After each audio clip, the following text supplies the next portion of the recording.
this is one of my more questionable tips, but it works for me. And the reason I say this too is if you're already struggling to like, I don't know, to just talk to people. This is, you know what this is? This is expert level Sonic the Hedgehog video game. Once you beat the boss, like this is the stuff you can try. Okay.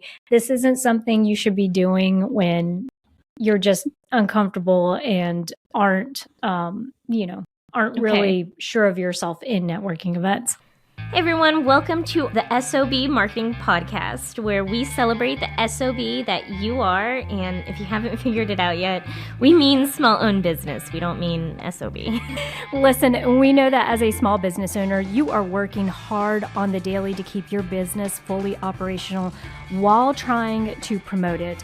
And while some days it may feel like the business is owning you, if we're being honest with each other, I bet you would admit that you wouldn't give up the insanity for anything. Our commitment here at the S.O.B Marketing Podcast is to give you the real talk, what works when it comes to advertising, marketing, promoting your business, and then what doesn't really work. And Chelsea and I promise to always keep the conversation real. Chelsea, we are back for another episode of the S.O.B Marketing Podcast. Hey, girl. Oh my gosh. Hey. What are we talking about today?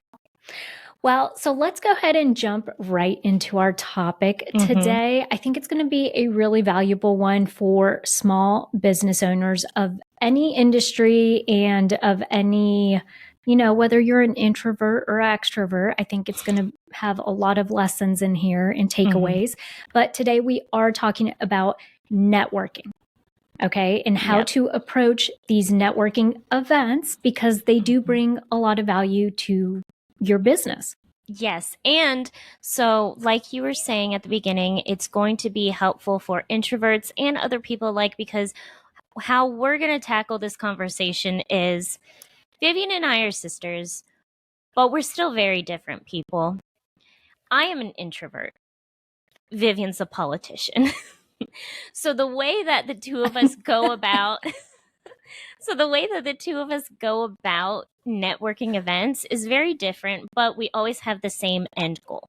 So we're here to help you no matter how comfortable you feel when it comes to talking to people that you don't know in a room full of strangers. Yeah, and I do want to address this because you and Dad always jokingly say that I'm a little politician. I do straddle the line where it's this weird mix of not wanting to, I don't feel like inciting any type of visceral response out of people at times. So like my thing is like, I won't get into it with people. If they say something that I disagree with, I can easily disagree and just keep my mouth shut. Like that's, I feel like that's a little harder for you. I feel like you definitely are like, whoa, wait a second. Actually, I disagree. I feel like, okay, so this is how I view it. You may not agree with the person, but you'll still have a conversation and let them do their spiel and everything. I just won't listen to them and I just won't have the conversation. I'll just leave. I don't want to take the time to go through all these motions. I'm just going to go. So what I hear is you value your time. That's what I'm hearing. Yeah. Well, so going back to the discussion, we always remind people that as small business owners, there are so many different ways you can approach, whether it be projects or hurdles in your business. It's the same thing for approaching these marketing initiatives because networking events are a marketing initiative. And let's go first. I know, Chelsea, you wanted to cover why people should consider including networking events in their promotions or in their, the PR, the community stuff that they're doing as small business owners. Yeah, I know that it can be really tempting to just brush off networking because do people actually enjoy doing it? Is it really helping that much? It is, though. It is a useful tool. It's going to help you grow your brand awareness. It's going to help you create connections with people that can help you. You're creating connections with other small businesses and they might be going through the same thing you are, or they might have gone through in the past something that you're struggling with, they can help you. So creating those connections, you could get new customers as well. But I think with networking, we shouldn't focus necessarily on getting sales and new customers, but more about spreading the word about your business and showing your community that you're there and connecting with your community. I agree with everything you just said, especially that sales part of it, because I do think that that's a misnomer that a lot of people go into networking events. So like they will consider a networking event that they attend a failure or a success based on how many quote leads they've gotten at that event. And that may not necessarily be the best approach for determining whether or not you got value out of it, because there are so many other things that it is doing for your business. One of the other things I do want to say about that is we often talk about guerrilla marketing initiatives. And what we mean by, maybe we should come up with a different term, Chelsea, because I'm not 100% on board with this guerrilla marketing term that we've always used in the industry. What would you rename it? So I don't know, because and I'm going to research this because I'm almost certain that the word, we're taking guerrilla not from ape, but guerrilla from like a military tactic or, how people are like, infiltrating stuff. And so that's what it means, like infiltration, boots on the ground. That's why they say boots on the ground. Yeah. But so I don't know. We'll have to come up with a different term for it because I think it's just a little outdated. I agree. We'll have to, let's brainstorm this. We'll come up with a better term. Okay, we'll use something different in the future. But in the meantime, the boots on the ground initiatives, networking is and can be a part of that, right? So it's where you're going out there and you are putting yourself in front of people, a captive audience. And I think the really great thing about a networking event is the fact that everybody is going into it with the intention of meeting other people and being open to listening about other businesses. And that's the key part, because no other place is it that okay for you to just like start spieling and, talking about your products and services. It's, it's a thing that's definitely, what do you call it? It's not intended. It's expected. Okay. Yep. That's a great point. So should we go ahead and get into the tips that we have for networking? Yeah, and let's go ahead and why don't we talk about the two different approaches? So first, I do want to say this. Chelsea and I, being sisters, we work alongside each other. We know each other's personalities extremely well. And still yet, when we go to a networking event, we approach things differently. And I think our mindset is a little different because I'm a little more of a extrovert where Chelsea's a little more of an introvert. And I don't know that, Chelsea, you're necessarily and we've talked about this, you're not necessarily you are an introvert, but you can be an extrovert when needed. Yes, I can be an extrovert when it's required of me.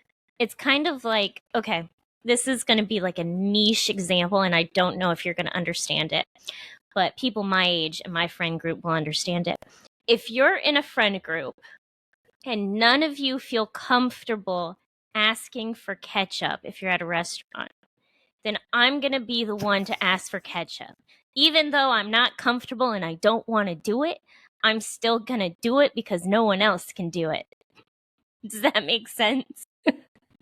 That does. It's out of necessity. Complete need. Necessity, yes. Okay.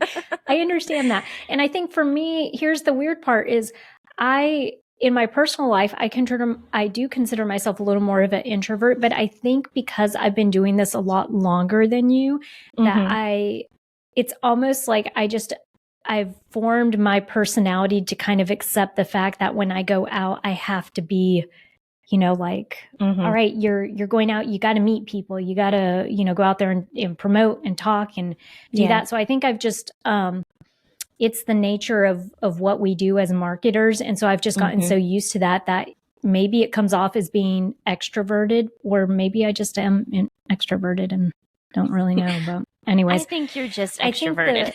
yeah. So the key here is the tips that Chelsea and I are going to present today are going to be slightly different because our approaches are slightly different. Yeah. So Chelsea, do you want to go tit for tat? So basically you share one, I share one, and we go back and forth? I think that's perfect. Why don't you go ahead and get us started then? Perfect. Okay, so the first one I have is reconnaissance. So if you're going to a networking event, make sure that you do the research beforehand. Is there something special going on at this event? What is the event about? Who's hosting it? Who's going to be there? Any of the information that you can gather beforehand is going to help you prepare for any of the conversations that you might have at this event or this networking event. Basically, catch the vibe so you can prepare for it. Catch the vibe so you could prepare for the vibe.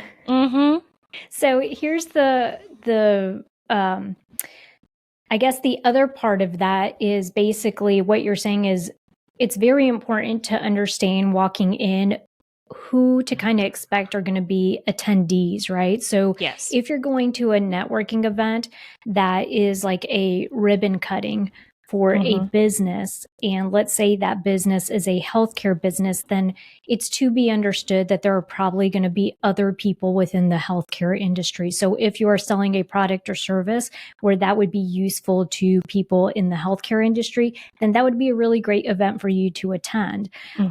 You know, on the flip side, if it's a ribbon cutting or something for a restaurant, you're going to see probably more consumers or customers there than you would business professionals or something like that. Yeah, that's exactly it. All right. So my first tip is going to be to change your mindset. And what I mean by that is so many times networking events feel awkward because at the end of the day, we treat it like speed dating. And we show up and we think, all I have to do is pitch my product or service or talk about my business this whole time. And really, you're missing the bigger point to networking events if that's all you're focused on. So where I would go in and I would say shift your mindset to have it be more focused on the long-term relationships that you want to build with people, because there is an understanding that in order for you to have a relationship that is going to benefit your small business, you're going to have to build that up over time. And so the exciting thing is that you could go into a networking event, meet someone, and then, that be like the beginning of a beautiful relationship, or partnership for your small business, or referral base, whatever it is. But you're not going to see that come to fruition in just one networking event. It's typically going to take, other interactions for you to be able to establish that. So change your mindset. It's not about going in and making it sale that day. You're not a failure if you don't sell anything that night at a networking event. Just tweak your mindset to think about what long-term relationships did I build tonight, or, what is my purpose for coming out here? I absolutely love that. And I have a tip that kind of relates. So you don't want to go into a networking event and kind of ramble about what exactly you do. So having an elevator pitch, or we've done a video on a 1-sentence business summary, having that prepared beforehand is going to help you get the part about your business out of the way so you can focus on actually creating a meaningful relationship, a meaningful connection with the person you're talking to. And I'm going to link in the notes for this episode, that video. Basically, the structure for your 1-sentence business summary is going to be, my name is blank and my business is blank. We blank and blank. So if you want to be able to build that and want to see how exactly to do that more in depth, go ahead and watch the video. It's on our YouTube channel, The Seasoned Marketer. That's a great point, Chelsea, because the last thing you want to do when you're asked, because you will be asked if you go to a networking event, just know you're going to be asked, what do you do? And the last thing you want to do is be searching for words and not really know how to put a powerful statement together to be able to tell someone, because then it just looks like you're showing up and you're not really prepared. So do your homework ahead of time. And getting that one sentence business summary put together, for one, it helps you because anytime somebody asks you that, you're going to have a ironclad statement that you can go to, that you have thought about ahead of time and that you feel very confident saying. And just to give you guys an idea, even when we started doing YouTube, so when I started YouTube in 2017 and I was like, you know what, we're going to do a marketing minute, 60-second video, talks about a marketing tip. The first thing I did was kind of put together a tagline: marketing tips, tools, and tactics, right, for resourceful business owners. It was quick. It was something I could remember, and I used it for years. And so very similarly, that's what you're doing with this one sentence business summary. It's going to be more in-depth than that, but it's very, very useful. All right, so my next tip kind of piggybacks off of that in a different way. If you're going to be meeting people and they're going to be asking you what you do for a living or what your business is, one of the things that you can be doing, if you're like me, sometimes I'm not very good with remembering names. And so my tip is to say the person's name. When you ask them their name, say it in 3 different sentences, right? Or when you're addressing them 3 different times. And for one, it helps you because 3 is kind of like this magical number where you start to remember things once you've done it like 3 times. So you'll start to remember their name. But the other thing that you're doing on top of that, outside of just having, it being a good memory exercise for yourself, is you're also showing to them that you're being attentive and also that you're there and you're present, and it makes someone feel good, like you're going out of your way to address them. So I think it's a very good technique that I've used and it works wonders for me. It's so funny that you bring this up because one of my tips, I have a really hard time at remembering names, remembering things in general sometimes because I'm not paying attention. I suggest once you're done having a conversation with someone, go ahead and jot down their name and their business. Like, take notes. Go ahead and take notes, because if you're like me, again, I don't remember names. I don't remember things in general. Yesterday, I forgot that we were in 2023. I mean, no mind that we're in September of 2023, right? Well, I was looking for events for a specific thing, and I was looking online, and it kept saying October 2023, and I was like, oh my God, why are we planning an entire year in advance? This makes no sense. I Googled it, Vivian. I looked it up because I was like, am I losing my mind? Are we in 2023? Yes, we're in 2023. So, yeah. I feel like you've been eating some brownies or something yesterday if you forgot we were in 2023. I didn't. I just genuinely forgot.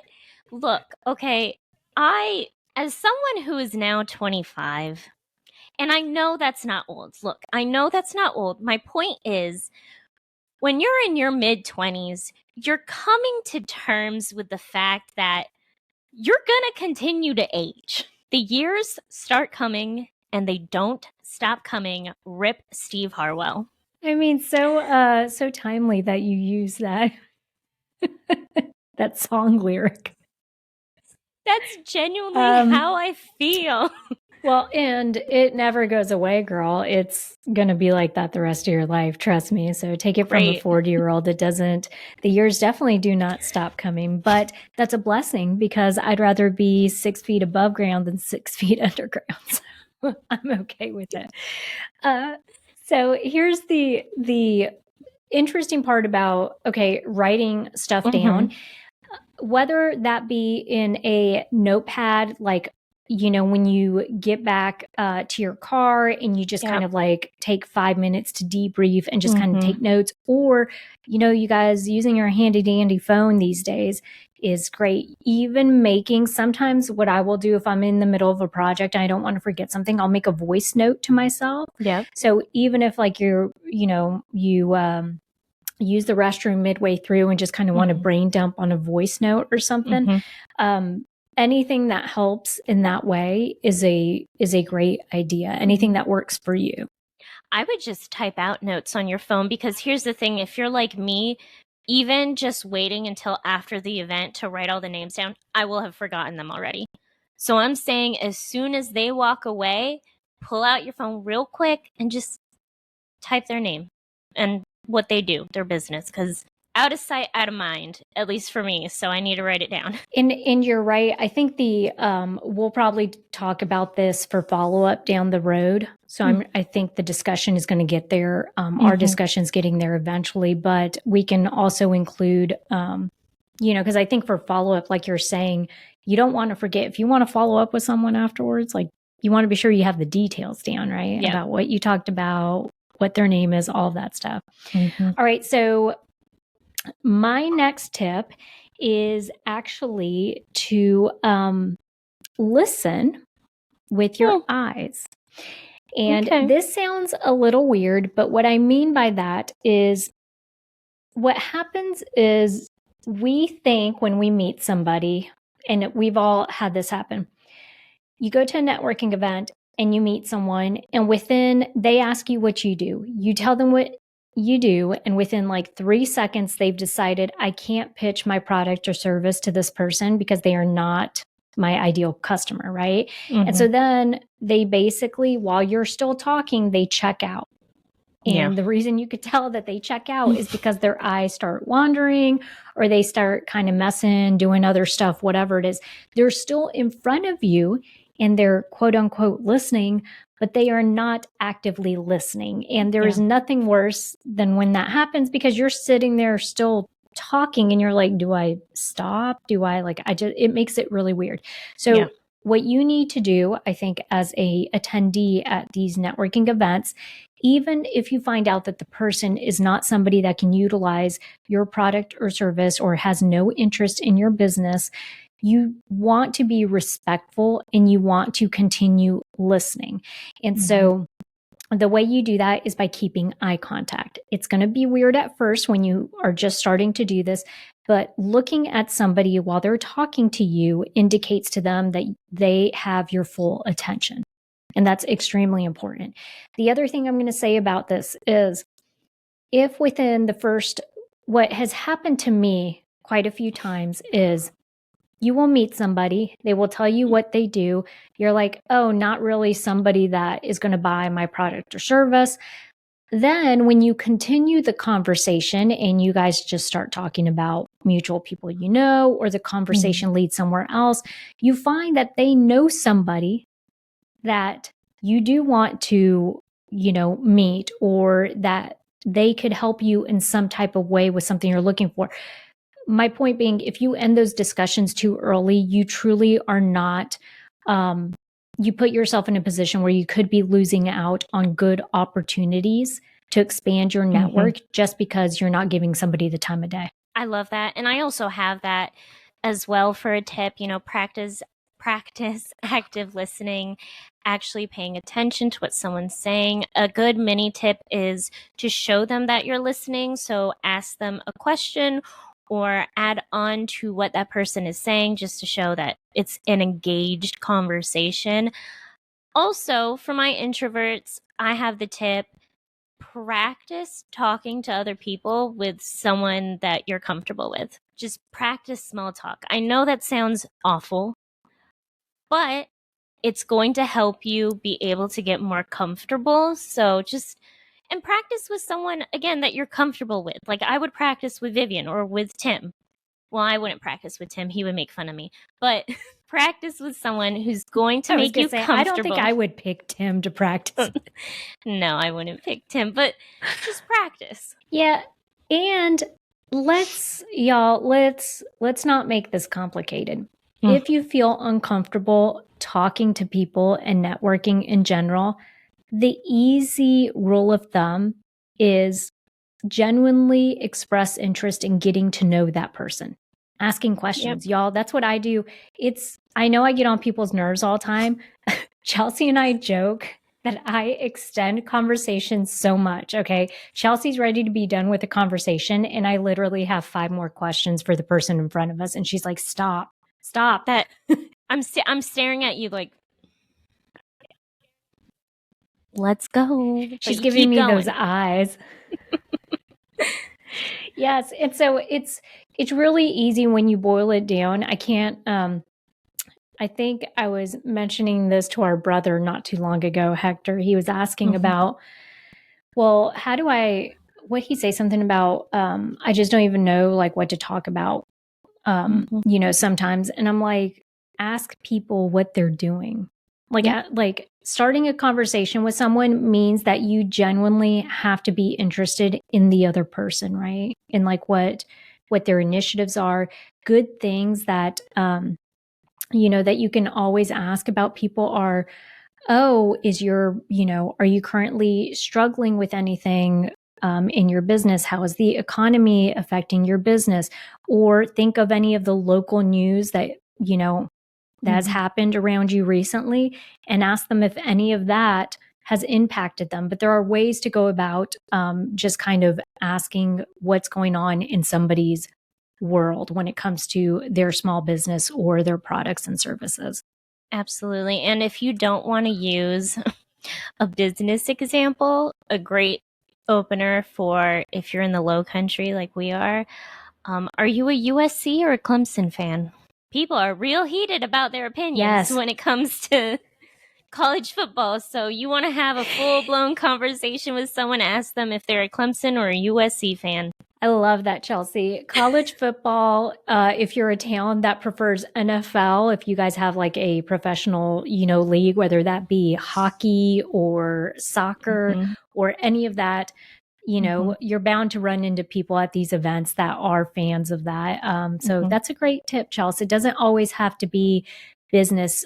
Like we said, sometimes I'll tell you the most valuable relationships that I have made from attending events like these truly are the ones where I get to know people over time. And then they kind of become friends who are looking out for you no matter what. And the amount of referrals that you can get from people who they themselves may not be buying your product or service, but they understand your business, they know you, they trust you, and they are confident in referring their friends and family members to you when they need something within that industry is just astronomical. That's something that you cannot put a price on. And that comes back to remembering your goal for when it comes to these networking events does not have to be sales. It's creating those connections.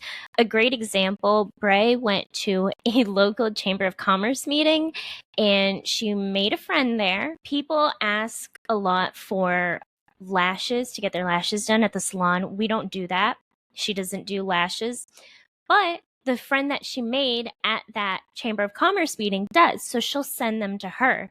So even though they're not using each other for services, she is still getting customers because she went out there and she made that connection. Yeah, that's really, really wonderful. And it's also helpful to the customer when, like you said, they're going to Bray for waxing and, they're coming in there, they have an established relationship with her. So it helps that it's someone they know that's recommending the other person. So absolutely. Do you love making crafts and working on your small business, but struggle to get them in front of customers? Do craft fairs, events, or pop-ups leave you feeling overwhelmed or frustrated? Introducing Rock Your Fair, the course designed to help you succeed in the world of craft fairs, pop-ups, and events, created by 2 marketing professionals with over 15 years of experience. Rock Your Fair is perfect for anyone who's new to the game or just wants to step up their game.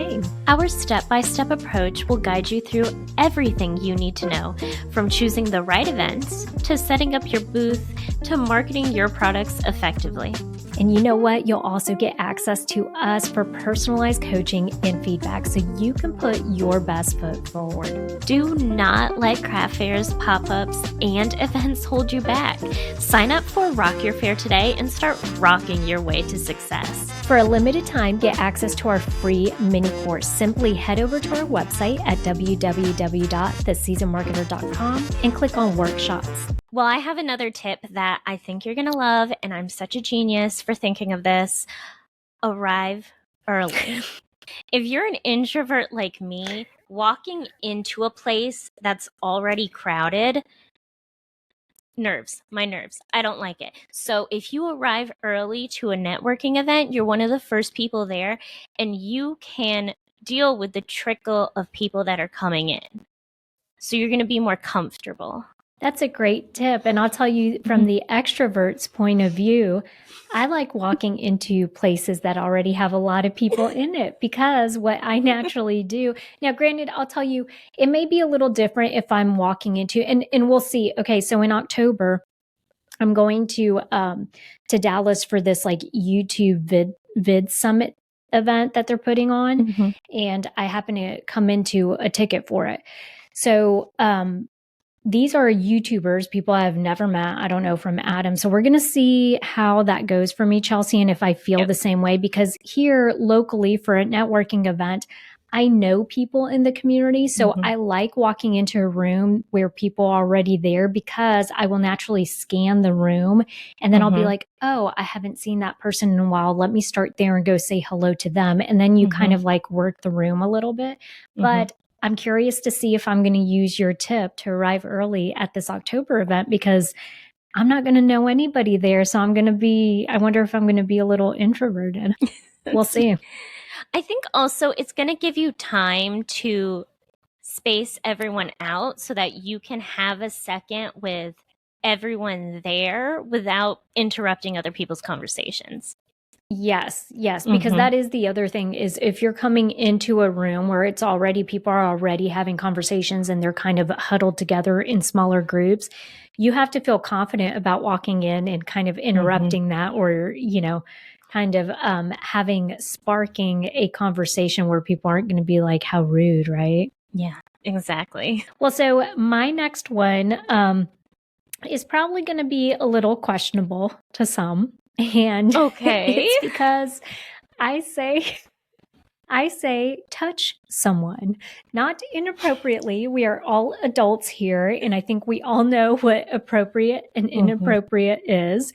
And so the key being, there is something I've noticed. Touch goes a long way. And so the way I've incorporated it, and I've learned to incorporate it to where it's something I naturally do now, is whenever somebody is like making me laugh, they have a joke or something like that, or they say something endearing to me, I will just like go over and I'll squeeze their arm.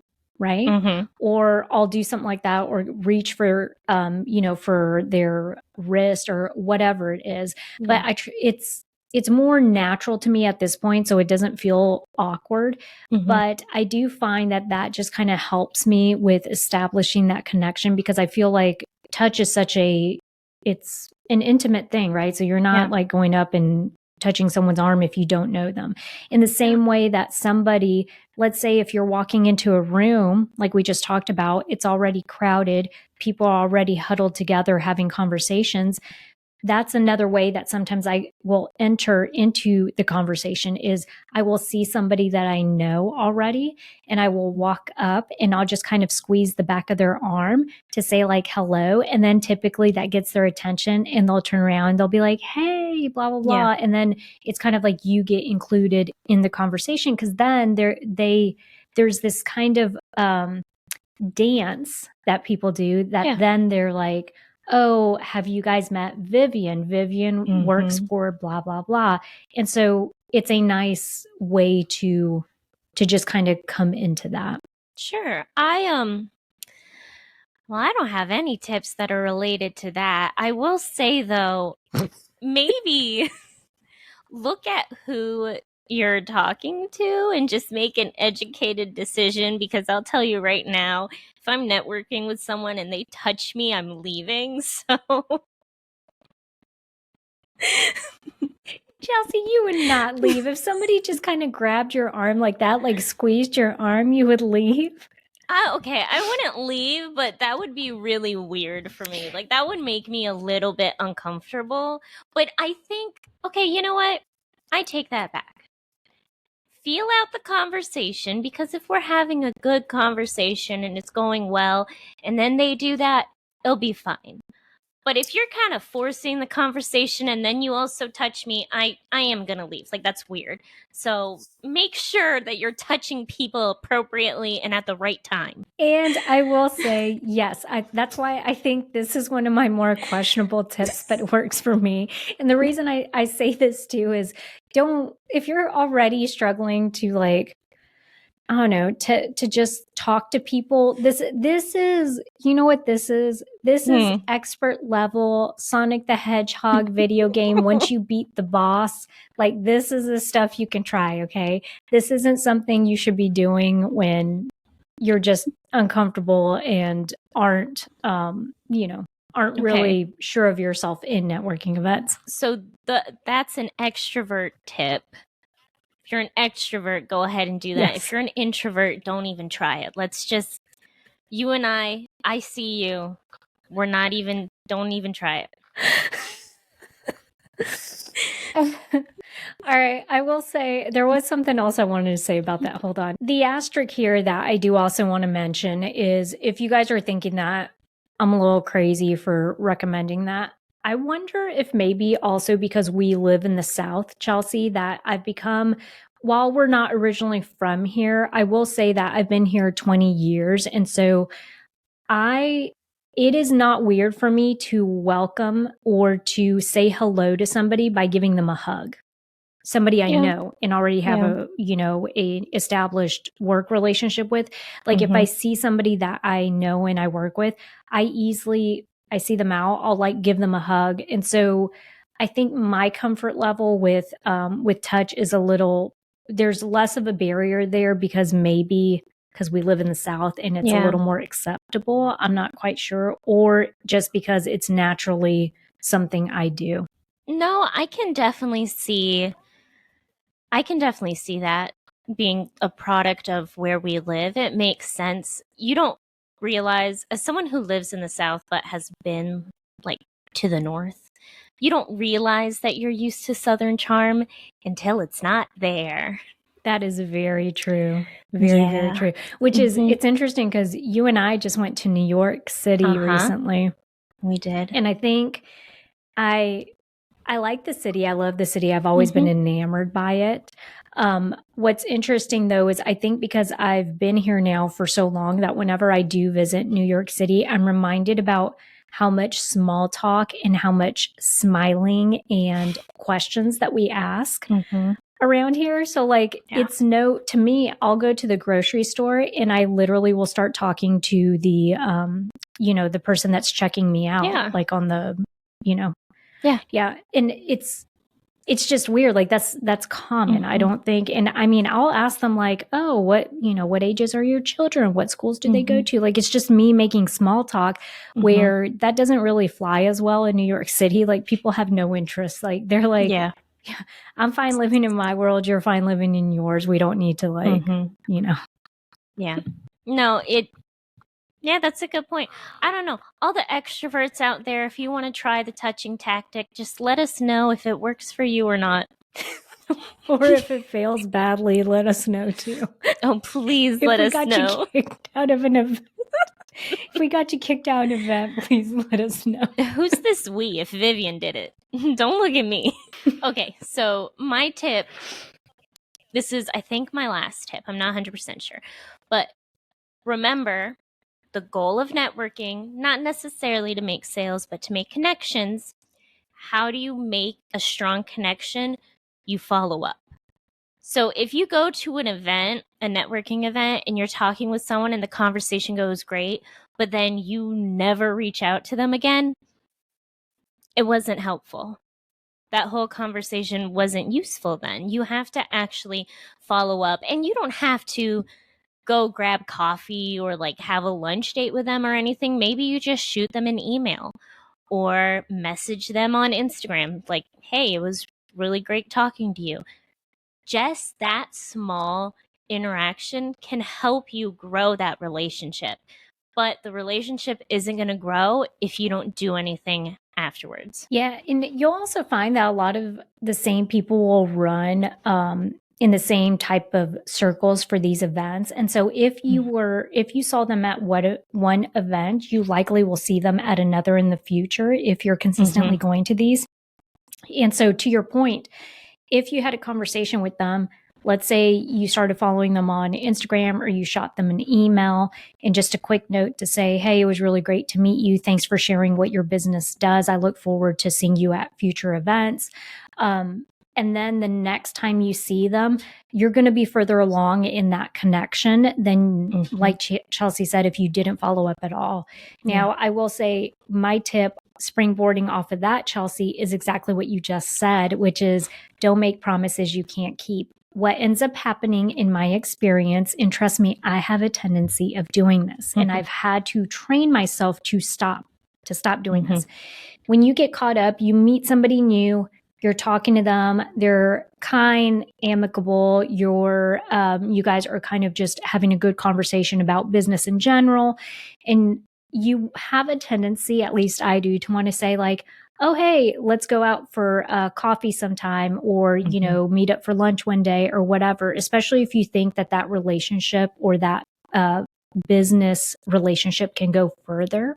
And that could be mutually beneficial. The reason you don't want to do that, though, is if you're not going to keep that promise and you're not going to reach back out and actually schedule a coffee date or, a time to meet them up for lunch, then you're kind of diminishing what you're doing because it's an empty promise. And so all they're going to know is the next time they see you, oh, that lady told me that she wanted to grab coffee and we never did. She never proactively followed up to say like, hey, let's meet at the Starbucks. Then it just kind of isn't working in your favor. So my tip is don't make promises you're not going to keep. Just be sure that if you are wanting to take the follow-up Chelsea's talking about, if you do want to take it further than just like an email or a quick like note, hey, nice to meet you, that you actually stick to it. So don't suggest it if you're not going to do it. It's kind of like those friends that you have that, are they really friends? They're kind of just acquaintances. And every time you guys have one conversation, then you say, oh, let's hang out. And then that's the end of the conversation. And you do that like every 3 months. Don't be that kind of friend. Yes. And this goes on for years and years and years. Trust me, Chelsea, you're going to have friends that this goes on for years and years. Do you have any more tips? Because I think I reached the end of my tip. No, I think that is it. The only last thing I will say is the same thing that we tell people whenever they are participating in events. You are willingly choosing to go out and to participate in these networking events. Do not go out there and be unapproachable. All right. And do not be preoccupied with your phone.